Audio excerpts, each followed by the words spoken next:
Hello and welcome to another Jog Vlog session. This is going to be the final session on the topic of weather hazards and climate change. So we are going to complete our final weather hazard, which is drought, and we're going to cover impacts of drought in general before we then look at two case studies. So this is quite a big lesson in terms of the amount of time it's going to take you to complete. So, we're going to start with just generic drought impacts. So, please write the title down, write the learning objective, and then find the handout, which is on 365, which says drought impacts. And once you've found that information, you can complete the first task. Okay, so I'm going to tell you about the first task now. Just as a reminder of these terms, social, economic and environmental, you need to know, or you need to classify the impacts of drought into these three categories. Now, you should have already been aware of these categories when it came to the tropical cyclones aspect of this topic, because I also asked you to categorize the impacts of tropical cyclones into social, economic or environmental. But just so you've got a definition of each of those things, so you can be under no kind of question about what goes where. Social impacts are to do with health, happiness, people's daily lifestyles, that sort of stuff, like infrastructure, road networks, that kind of thing. Economic factors are things that are about people's jobs and money. And then environmental factors are about plants and animals, habitats, species, that sort of thing. So when it comes to the impacts which you've got to classify from 365, you've got this list. So here you've got your impact description. So ill health among the population caused by low supply or poor supply of water. You have to work out whether that's a social, environmental or economic impact. So I've basically given you all the impacts in general, which would be really useful for you when it comes to an exam. But I would like you to read it and work out whether it belongs to social, environmental or economic. So the first one is about ill health, and therefore it's affecting health, and the first one must therefore be a social impact. Okay, so work your way through the list on 365, or get a screenshot of what you've got in front of you here, and go through it and work out which is social, which economic, and which are environmental. And if you're not sure if one looks like it could be more than one, just put down both, that's fine. And I'll go through the answers once you've completed that. So pause the screen, complete that first, make sure you are completing that and not cheating by going through to the next part of this PowerPoint, and then I'll reveal the answers afterwards. Okay, so hopefully you found that fairly straightforward, and if you needed to refer to the definitions of social, economic and environmental, then that's no problem. But the answers are here. So the first one is social, because it involves health. The next one is economic. Okay, so industries such as farming and forestry are unable to support jobs, leading to unemployment, so that's an economic factor. Wild animals suffer from lack of water, so wild animals is about animals and plants, therefore it's environmental. Depression and anxiety, mental health. Okay, it says be careful here, which is the impact. The impact is not the loss of money or jobs, although that is one. It's the anxiety caused by the loss of money or jobs, so that means it's a social factor. Habitats like rivers damaged or lost, environmental. Safety risks, so fires, dust storms are more likely, that's social, but it could be environmental because those fires could also destroy habitats. Water companies have to spend a lot of money on new supplies and pipe systems, which means higher bills for customers. It's about money, so economic. Food price increases, economic. Soil becomes too dry or cracked, can't support plants, which can affect animal food, environmental. Migration as people move away from affected areas, but do so without enough supplies for the journey, so again they're likely to suffer with some kind of health issue. Social. Endangered species becoming extinct, environmental. Industries related to those directly affected may see a drop in some income. So job losses can occur. Fishing equipment companies, farming machinery companies, they'll get less money, so that's economic. And lastly, wildlife can migrate, environmental. So there you go. There is a summary of quite a number of different impacts associated with drought. And classifying them is important because, again, the exam might specify social or economic or environmental, so you need to be prepared to specifically give you impacts that relate to that category. But now we need to apply our knowledge about the impacts of drought to two case studies, and very much like the tropical cyclones lessons, the two case studies are contrasting, which means that one is a developed country and the other one is drought occurring in in an emerging country or developing country. So we're going to compare the severity of the drought and the impacts of drought, as well as the responses to those drought events in a developed country versus an emerging country. All right. So the two places we're going to be looking at are California for the developed country, so it's a state in the United States, and Ethiopia for our emerging country. Now those link nicely again to the work on Seneca, but also to the book.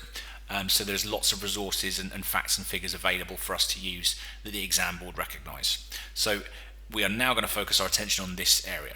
Now on 365 you will see a couple of handouts, not necessarily with these images, but you'll see a couple of handouts that relate to those two case studies. So before you start just completely creating your own, I have done a lot of the work for you.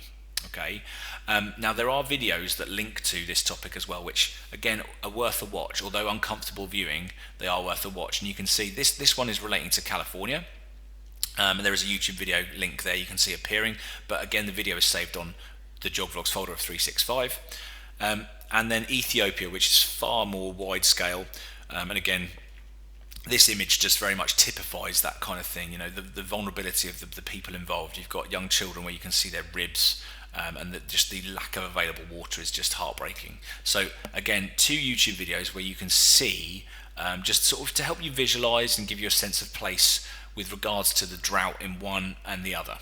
So I would urge you to do that first. And the Ethiopian drought is well known globally. It's the reason comic relief exists. It's the reason that that the song "Do They Know It's Christmas Time" exists as well, which we'll research a bit more about in a moment. So watch those videos, then come back to me. Okay, so these are the handouts that I was talking about, and you can see that a lot of them are pretty much kind of started quite comprehensively for you already. So this one here, this is for California, and it gives you a location. It gives you some details with regards to the states and areas affected, and it talks about some of the other aspects which I'd like you to get, so you've built up a big summary of a case study.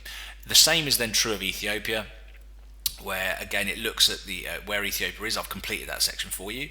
It also looks at the causes, and this is going to tie in your knowledge about things like meteorological, hydrological, human-caused drought events. So it's going to link in all your knowledge about drought from this topic into real-world scenarios. Remember, that's what case studies do. There is a case studies revision video and the revision playlist on YouTube. So again, the importance of case studies is just for you to be able to show how well you understand a topic through examples of where it's happening in real life. So for example, Ethiopia suffers with drought primarily for meteorological reasons. It's okay because of climate factors, and Ethiopia is another country that suffers as a result of El Nino, for example, with drought. So those factors really affect Ethiopia, whereas the factors that affect the USA could include meteorological and hydrological factors, but also human causes as well. So there is a variety of these different causes which are exemplified through these two case studies. So the best source of information that you can have, which is the most concise, and I would urge you to do it, is the Highland Cow textbook. Now that is not easy if you don't have a copy of it, you don't have a version of it, but you need to prepare yourself to actually get photocopy pages 118 to 121, and that will provide you all the detail you need to complete those A3 summaries.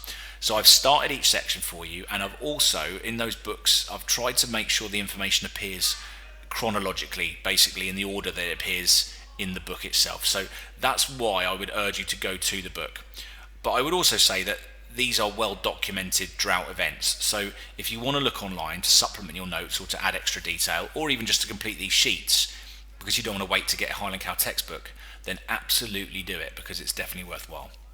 But that is really the final task that you need to complete for this entire topic, weather hazards and climate change.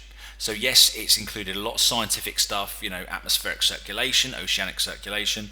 It's looked at things like Milankovitch cycles, and it's looked at other sort of technical data like the Coriolis force and all that sort of stuff. But It also includes 4 case studies. Any one of these 4 could be asked about in the exam, and you don't know which one. So, for example, it could be, that Ethiopia is the one they use for the 8-mark question. It might be that they look at a tropical cyclone in a developed country, in which case you'd have to know Hurricane Sandy. So, although there's fewer lessons than other topics, maybe the detail and the information involved requires quite a lot of effort to actually revise it to make sure you've really absorbed that content. So, once you've completed this section, like I say, you're done.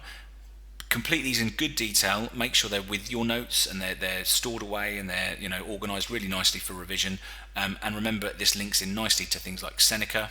And if you want a summary of the entire topic, so all the lessons the individual lessons from this playlist, if you want a summary of those, there is a revision summary which lasts just around an hour for the weather hazards and climate change topic. So get yourself into the GCSE revision playlist on this Job Vlogs YouTube channel, and then you can watch that ready for revision when it comes to doing your test.